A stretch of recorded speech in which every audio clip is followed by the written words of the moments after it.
Bonjour à toutes et à tous. Je vais vous présenter un travail que nous avons fait avec Hervé Darico, Bertrand Garbinti, Lola Josserand et Fabienne Rutzel sur l'impact sur les ménages de différentes mesures socio-fiscales. Depuis plusieurs mois, il y a un grand nombre de ces mesures qui sont proposées dans le débat public.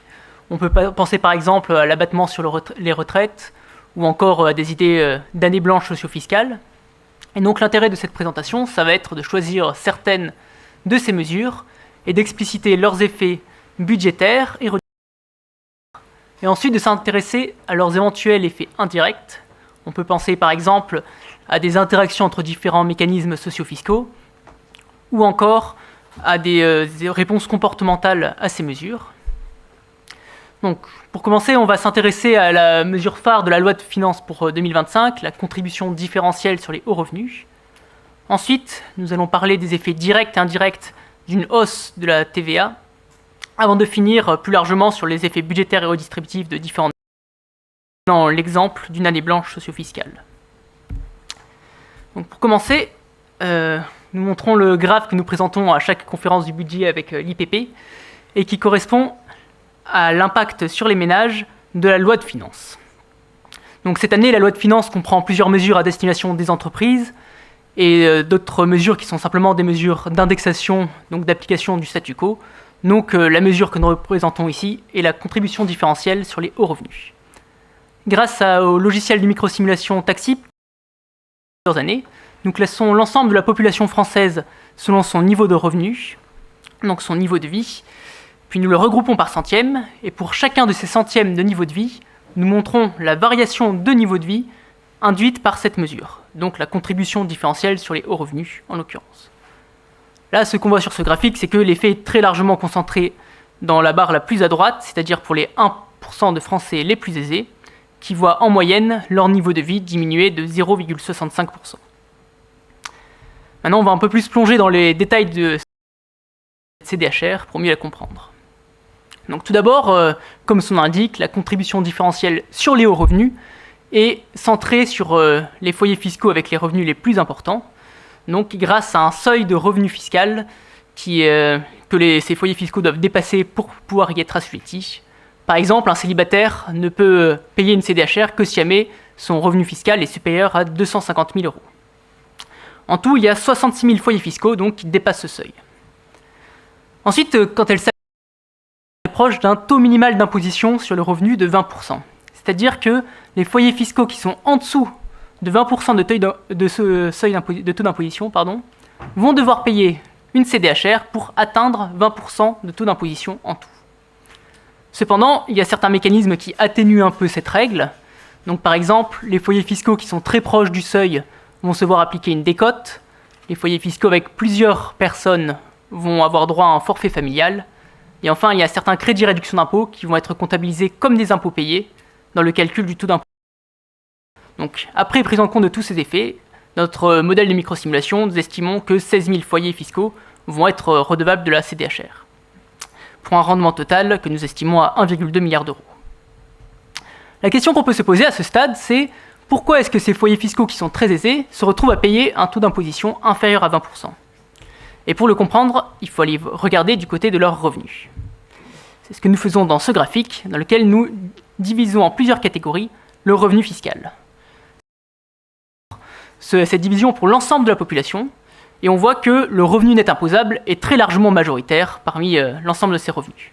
Le revenu net imposable, c'est l'ensemble des revenus qui vont être imposés au barème de l'impôt sur le revenu, c'est-à-dire par exemple les salaires et les pensions de retraite.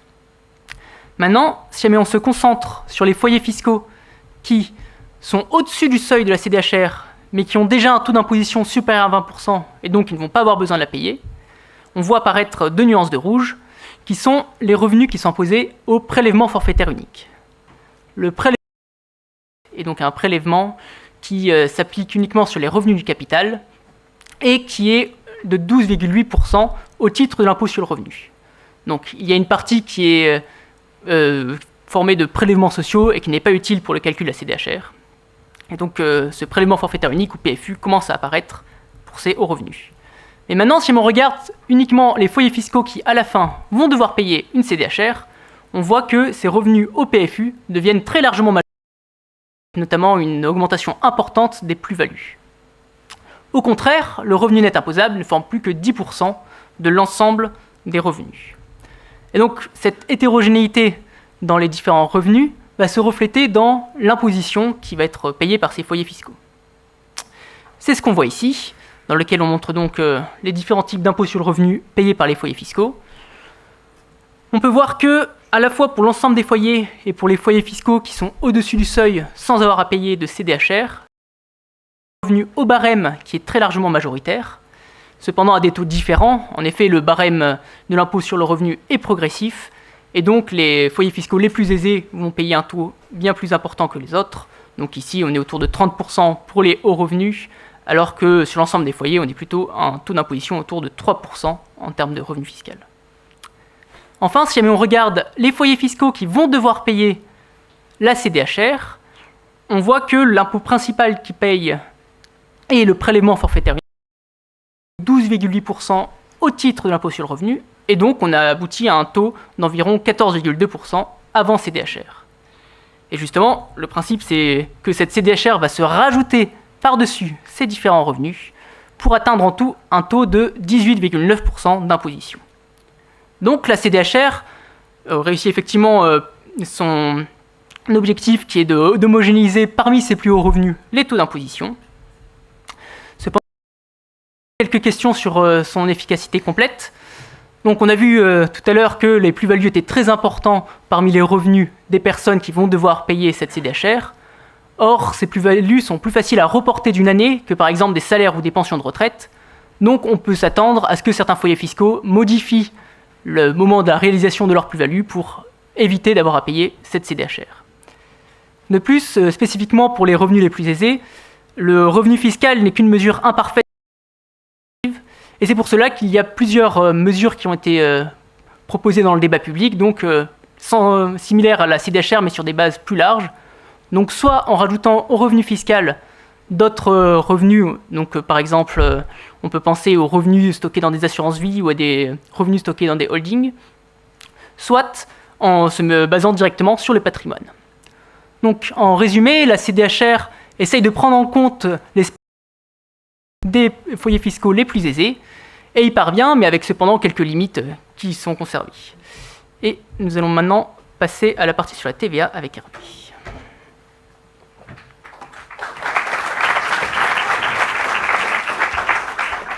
Merci Sylvain. Donc la TVA est fréquemment mise en avant dans le débat public, parfois simplement avec une optique de rendement. Donc pour rappel, la TVA c'est un impôt qui rapporte 205 milliards en 2024. Et parfois, afin de faire porter le financement de la protection sociale plutôt sur la consommation et moins sur le travail. Cependant, la TVA n'est pas uniquement payée par les ménages. Les ménages représentent seulement 68% des recettes de TVA. Que les administrations publiques, les entreprises et les associations, lorsqu'elles fournissent des biens et services exonérés de TVA, en fait ne collectent pas de TVA, donc ne déclarent pas de TVA à l'administration fiscale et donc ne peuvent pas déduire la TVA sur leurs propres achats en amont. Elles se retrouvent en position de consommateur final et sont soumises à la TVA. Donc ça va avoir des implications sur les effets qu'on peut attendre d'une hausse d'un taux de TVA. Tout d'abord, on a les effets directs, donc la hausse des prix, toutes taxes comprises, payées par les consommateurs, ce qui va engendrer des recettes de TVA. La TVA est en partie payée par les administrations publiques, ça va aussi engendrer des hausses de dépenses publiques. Ensuite, la hausse des prix, se traduisant par de l'inflation, on a des effets indirects qui sont la revalorisation des dispositifs indexés sur l'inflation, tels que les retraites ou les prestations sociales, qui là encore vont engendrer des hausses de dépenses publiques. Donc dans ce qui suit, on présente les effets budgétaires et redistributifs d'une hausse d'1 point de pourcentage des 4 taux de TVA, à comportement de consommation inchangé. D'abord sur les montants de TVA payés par les ménages, donc les effets directs, mais ensuite en prenant en compte l'effet des revenus indexés sur l'inflation, donc ces effets indirects. Donc dans ce tableau, on va regarder ensemble les effets budgétaires totaux d'une augmentation d'1 point des 4 taux de TVA. Donc on part tout d'abord des recettes de TVA supplémentaires générées par cette augmentation, qui sont de l'ordre de 13 milliards. On remarque que 2 milliards sont payés par les administrations publiques. C'est donc des dépenses supplémentaires des administrations publiques qu'il va falloir ensuite retrancher. On a ensuite les effets des indexations, donc les retraites et les prestations sociales, qui vont être ajustées pour tenir compte de l'inflation générée par cette hausse des prix entraînée par la TVA. Une fois qu'on les prend en compte, on aboutit à un effet sur le solde public de seulement 8,2 milliards, alors qu'on était parti de recettes supplémentaires de 13 milliards de TVA. Maintenant, si on s'intéresse aux effets redistributifs d'une hausse d'1 point de TVA, en commençant d'abord sans indexation, donc seulement les effets directs, ce qu'on représente ici sur ce graphe, c'est les dépenses supplémentaires de TVA payées par les ménages, exprimées en pourcentage de leur niveau de vie, en représentant la population, en les classant dans 10 dixièmes de niveau de vie croissant. Donc, l'effet moyen sur l'ensemble de la population, 71% du niveau de vie, et c'est globalement autour de cet effet moyen que se situe l'ensemble du 2e au 9e dixième de niveau de vie. On a un effet plus faible pour les derniers dixièmes, mais surtout un effet plus fort pour le premier dixième, qui est à presque moins 1,20% de perte de niveau de vie. Cela, c'est dû au fait que les individus dans le premier dixième de la population, en termes de niveau de vie, sont des individus avec des situations hétérogènes et souvent transitoires, qui se retrouvent à payer en dépenses de consommation plus que leur revenu disponible, et donc en mobilisant. Maintenant, on va prendre en compte l'effet des revalorisations des dispositifs indexés sur l'inflation, donc ici prestations sociales, retraite, mais aussi le SMIC. Et donc ce qu'on voit, c'est que ça vient un peu tempérer le constat qu'on a vu, qu'on a dressé au graphique précédent. Donc la perte moyenne sur l'ensemble de la population n'est plus que de 0,44% du niveau de vie. L'effet est quasiment le même pour du deuxième au dernier dixième de la population, et l'effet est encore plus fort pour le premier dixième qui voit son niveau de vie baisser de 0,80%. Donc si la TVA, elle a aussi revenu dans le débat public récemment, c'est derrière l'idée qu'en fait, on va plutôt cibler la consommation, épargner le travail et, in fine, protéger les actifs. Donc ce qui est intéressant, c'est de découper la population en deux sous-catégories. L'une, les individus vivant dans les ménages dont au moins une personne est active, qu'on appelle ménages actifs, et les autres. Et donc ce qu'on voit, c'est que du côté des ménages actifs, la situation est quasiment la même. Elle est même légèrement plus dégradée. On a une perte moyenne de 0,52% du niveau de vie. Encore une fois, très stable, dixième de la population, sauf le premier dixième. Tandis que du côté des ménages inactifs, en fait, via la revalorisation des retraites et des prestations sociales, l'effet est quasiment nul sur l'ensemble de cette sous-population, donc avec une perte moyenne de 0,16% du niveau de vie, et seulement le premier dixième qui est là réellement impacté. Donc finalement, quels effets on peut attendre d'une hausse d'1 point des taux de TVA? D'un point de vue budgétaire, c'est une hausse de recettes de 13 milliards, par la hausse induite des dépenses publiques et les effets d'indexation, pour un effet final sur le sol public de 8,2 milliards. Et d'un point de vue redistributif, la régressivité de la TVA qu'on a vue, elle est en partie compensée par les mécanismes d'indexation, mais surtout au bénéfice des ménages inactifs. Et je vais laisser la parole à Lola pour vous parler des effets budgétaires et redistributifs de mesures socio-fiscales.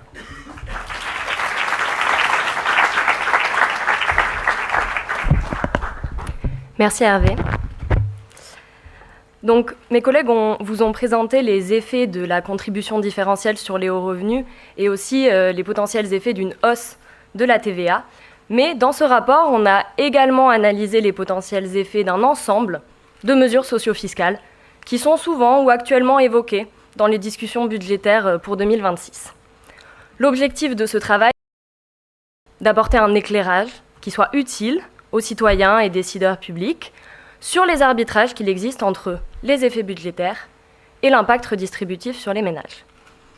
On ne prétend pas couvrir l'ensemble des mesures discutées ou disponibles. Donc dans cette dernière partie, je vais vous présenter du coup l'analyse d'une des mesures que l'on a pu analyser par manque de temps, une seule par manque de temps, que certains appellent année blanche socio-fiscale. Autrement dit, un gel global des revalorisations indexées sur l'inflation. Donc en France, afin de préserver le niveau de vie des ménages d'une hausse des prix, certains dispositifs socio-fiscaux sont indexés sur l'inflation. Les pensions de retraite et les prestations sociales le sont automatiquement. L'impôt sur le revenu est lui quasi systématiquement réindexé, c'est-à-dire qu'on revalorise les paramètres de son barème sur l'inflation. Donc finalement, instaurer une année blanche socio-fiscale en 2026 dans notre simulation, ça signifie geler ces trois revalorisations. Donc ne pas ajuster les montants de retraite et les paramètres du barème de l'impôt sur le revenu sur l'inflation constatée pour 2025. Et on compare ce scénario à un contrefactuel dans lequel ces revalorisations auraient bien eu lieu normalement.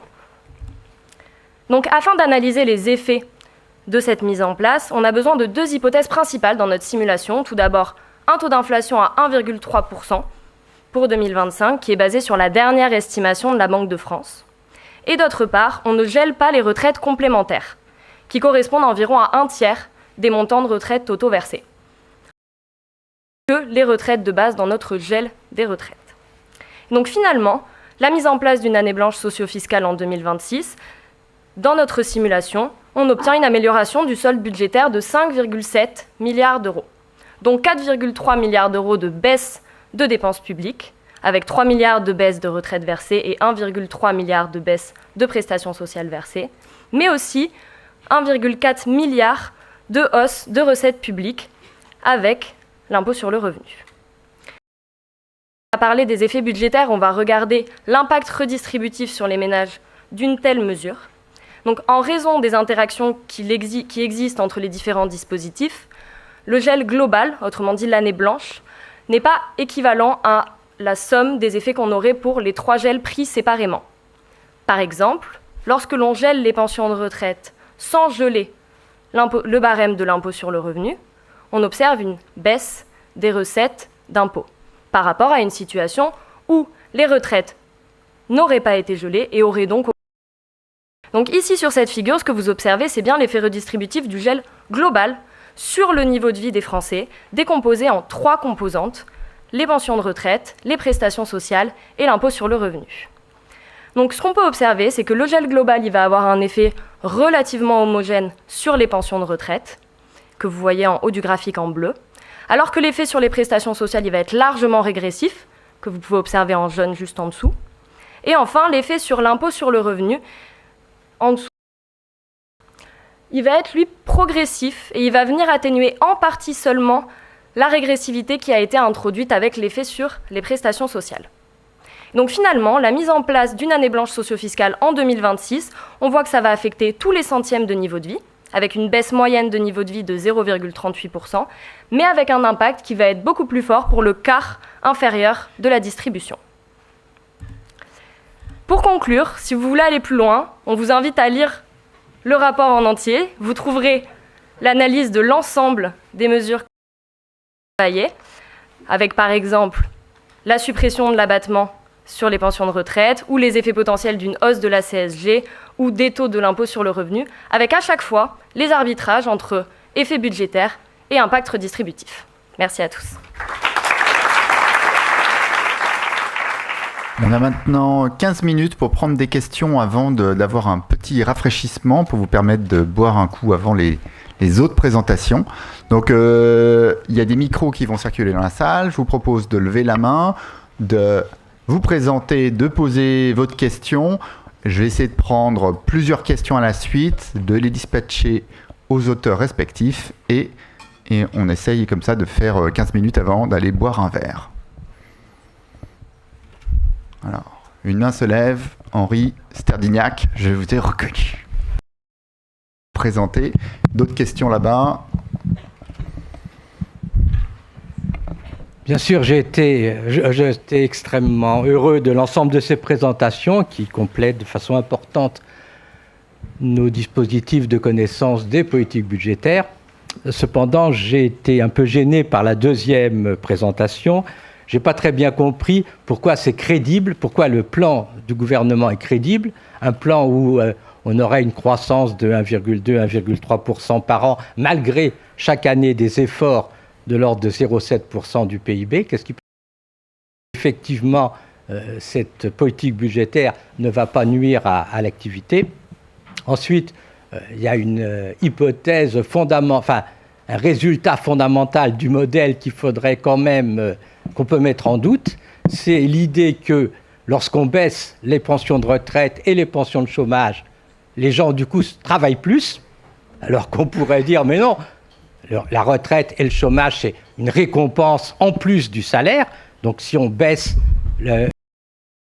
les retraites et le chômage, ben, du coup les gens, puisque le salaire le travail rapporte moins, vont travailler moins. Or, c'est l'inverse dans le modèle. Et par ailleurs, dans le modèle, il y a le résultat que, pour compenser, on va augmenter les transferts d'assistance Et bizarrement, le fait qu'on augmente les transferts d'assistance, ça décourage pas les gens de travailler, alors que toute la politique jusqu'à présent, ça a été de dire, il faut que les gens travaillent plus, donc on va creuser l'écart en n'augmentant pas les pensions d'assistance. Et donc vous avez un modèle qui, de ce point de vue, est totalement, en dehors des résultats auxquels on pourrait s'attendre. Et c'est pour ça qu'on obtient des résultats un peu saugrenus, du genre, pour impulser la croissance, on baisse les retraites et on augmente le RSA. Je ne suis pas tout à fait convaincu. Merci. Une deuxième question là-bas. Oui, Nicolas Senez, Lacroix. J'ai une question sur la dernière, pour les 3 derniers intervenants. En particulier, donc, l'Agence Josserand nous a présenté une seule des mesures sur l'effet d'une année blanche. Je voulais savoir, dans les différentes hypothèses que vous avez prises, quelle est la mesure qui est finalement budgétairement la plus efficace, celle qui permet de faire le plus d'économies ou de ramener le plus d'argent dans les caisses, et quelle est celle qui est socialement la plus acceptable, c'est-à-dire qui a le moins d'effet sur les inégalités. Là, on voyait l'année blanche touche le premier quart de la distribution. Donc voilà. Très bien, merci beaucoup. Est-ce qu'il y a une troisième question pour faire des vagues de questions par 3 ? Oui. Troisième question juste en dessous. Oui, Grégoire Normand à la tribune. J'avais une question concernant la présentation de Josselin, pour savoir si finalement la cure de rigueur qui s'annonçait en fait n'allait pas avoir un effet sur la dette à l'inverse de ce qui... Quand on compare par exemple avec la crise de 2008, finalement on avait cherché à faire une cure d'austérité et on s'était rendu compte que finalement cette cure d'austérité avait amplifié la dette sur PIB. Qu'est-ce que le risque n'est pas existant? Merci. Alors, on va commencer peut-être par qui veut répondre du côté. Est-ce que Josselin, il y a 2 questions pour la présentation Projecteur Macro. Donc, très bien. Merci pour les questions. Donc, pour la première question, le premier point, c'est que on ne cherche pas à refaire des prévisions. Ce qu'on fait, c'est qu'on regarde les prévisions au niveau privé, ce qui est prévu par le gouvernement et ce qui s'est passé dans le passé. On voit que c'est plutôt cohérent. D'accord ? Il n'y a rien d'extraordinaire. L'année d'avant, par exemple, on avait dit que les prévisions du gouvernement étaient beaucoup trop optimistes parce qu'il y avait une croissance du PIB, etc., qui était extrêmement élevée. Cette année, ce n'est pas le cas. Du PIB, par exemple, 2025, c'est 0,7. C'est quelque chose qui semble assez logique. Donc, il n'y a pas de... Voilà. Donc, sur ce premier point, c'est ce qu'on montre. Sur le deuxième point, donc d'abord, le fait, lorsque les transferts, peu importe lesquels dans le modèle, si on baisse les transferts, les gens travaillent plus. Si on baisse les transferts, qu'on appelle les transferts d'assistance, les gens travaillent plus. C'est pas le contraire comme vous l'avez dit. Par contre, c'est vrai que quand on va baisser aussi les autres transferts, les gens vont se mettre à travailler plus aussi parce qu'ils vont prendre en compte, par exemple, le fait qu'ils vont avoir moins de retraite dans le futur. Baisser les transferts assurantiels, les transferts assurantiels aussi, ça peut être dire que la retraite est 2 ans plus tard, donc les gens doivent travailler 2 ans de plus, donc du coup, forcément, le travail est plus important. Donc c'est un certain nombre de mesures qui vont faire que les gens peuvent travailler plus si on baisse en effet les transferts assurantiels. Sur la deuxième question, oui. Ce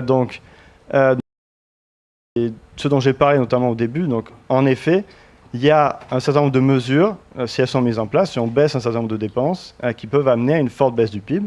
Et on a montré, après on reste sur un niveau macroéconomique, mais on montre que si on baisse la consommation publique, en général, ça va avoir un effet extrêmement négatif sur le PIB.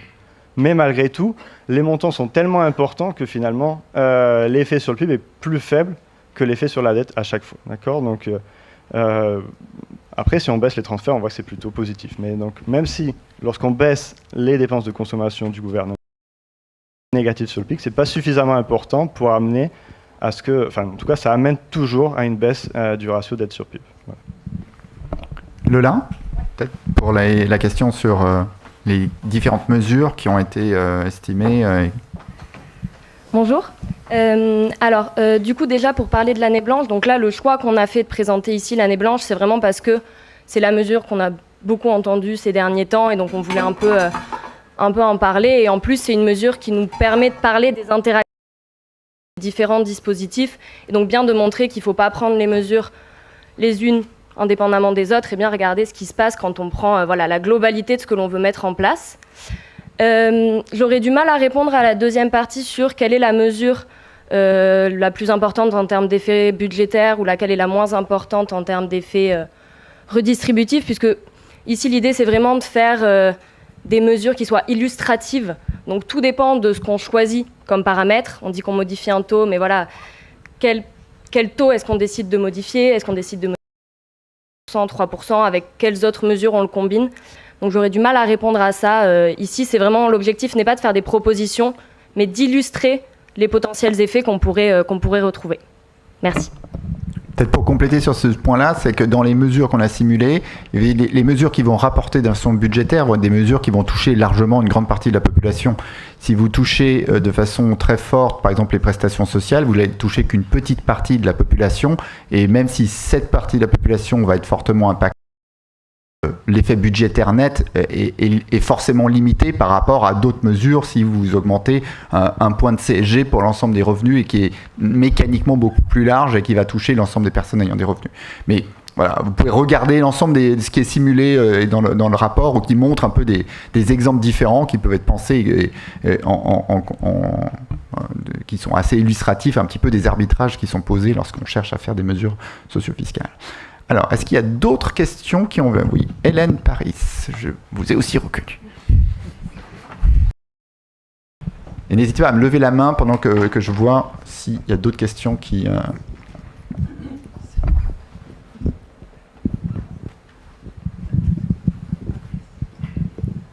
Oui, merci beaucoup. Donc, Hélène Paris, conseil d'analyse économique. Moi, j'ai juste une question...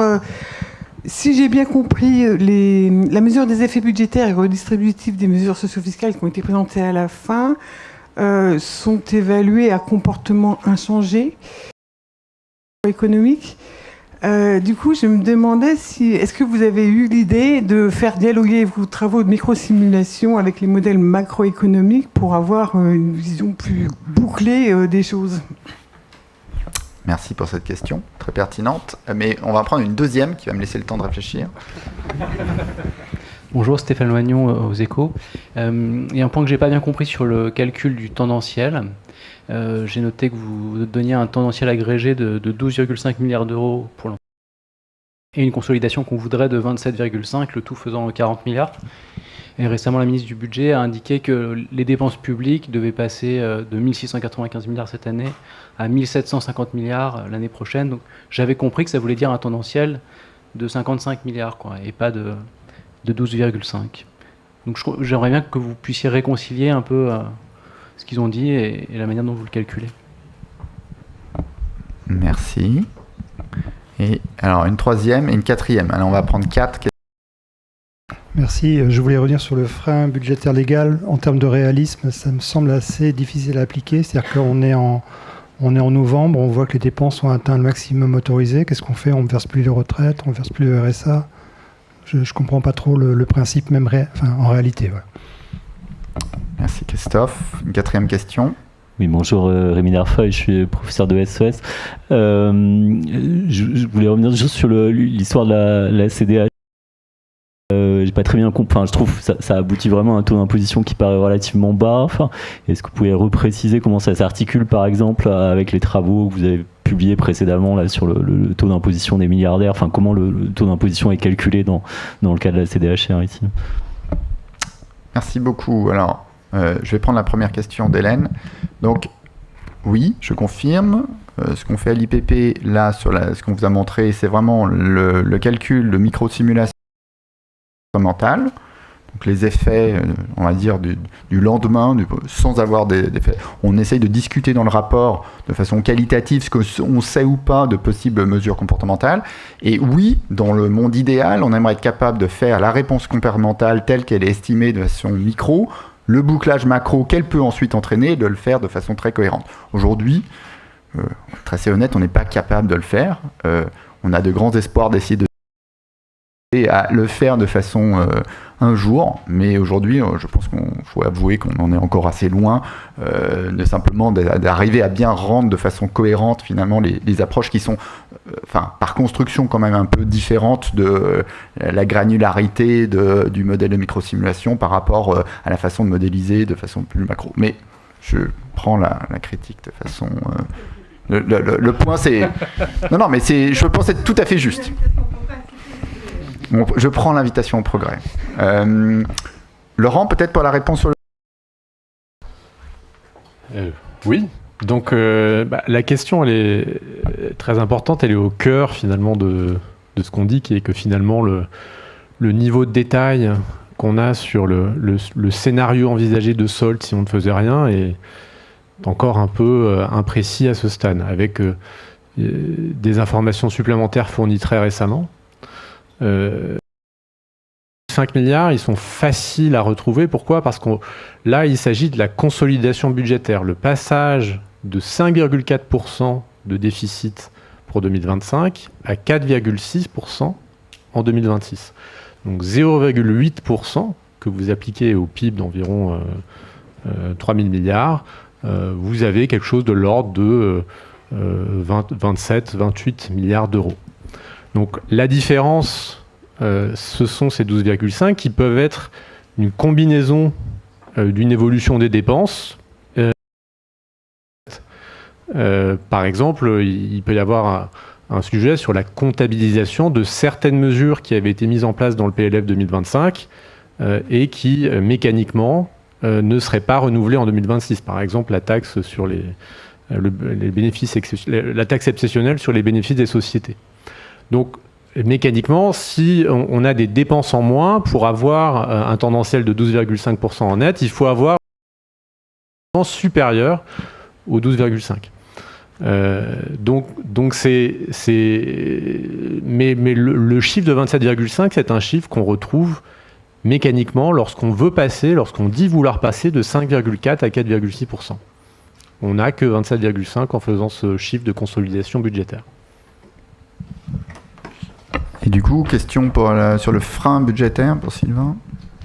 Oui, donc concernant le frein, donc on n'a pas d'exemple où le frein budgétaire est mis sur des dépenses, mais on pourrait imaginer qu'à la fin de l'année, si on voit que les dépenses sont trop élevées, ne pas indexer ou d'indexer partiellement les retraites ou les prestations sociales, par exemple. Mais le frein fiscal sur le déficit existe, par exemple en Allemagne ou en Suisse. En Allemagne, les lenders ont droit à 0% de déficit et le gouvernement fiscal a droit à 0,35, il me semble. Et si un déficit plus élevé, dans ce cas, il se débrouille pour diminuer les dépenses en fin d'année d'une façon ou d'une autre pour arriver au bon déficit. Et pareil, en Suisse, si je comprends bien, ils décident en début d'année du déficit auquel ils auront droit. Et s'ils voient quand on approche la fin d'année, qu'on arrive à un déficit qui est trop élevé, du coup, il y a un conseil qui se met d'accord pour savoir quelles sont les dépenses qui vont devoir être baissées ou est-ce qu'il faut augmenter les impôts, etc. Donc voilà. Donc ils arrivent à se mettre d'accord. Sur la CDHR, le revenu qui est utilisé. Merci pour cette question. Donc, ce qu'il faut avoir en tête, là, dans les graphiques que nous avons montrés, c'est qu'on se concentre vraiment sur l'impôt sur le revenu, qui est vraiment la base de la CDHR. Donc, à la fois en termes des revenus qui sont pris en compte, on regarde uniquement le revenu fiscal de référence, donc celui qui est utilisé par la Direction générale des finances publiques pour calculer l'impôt sur le revenu. Et du côté des impôts, c'est la même chose. On regarde uniquement l'imposition au titre de l'impôt sur le revenu. Et c'est pour cela qu'on aperçoit des taux d'imposition qui sont si bas. Les sociaux, par exemple, ne sont pas à l'intérieur. Donc, par exemple, la contribution sociale généralisée n'apparaît pas dans le graphique qu'on a montré, parce qu'elle n'est pas utilisée pour le calcul, en particulier la CDHR. Si jamais on prend en compte le véritable taux d'imposition, alors il est disponible dans les annexes de notre rapport, mais donc il sera effectivement plus élevé.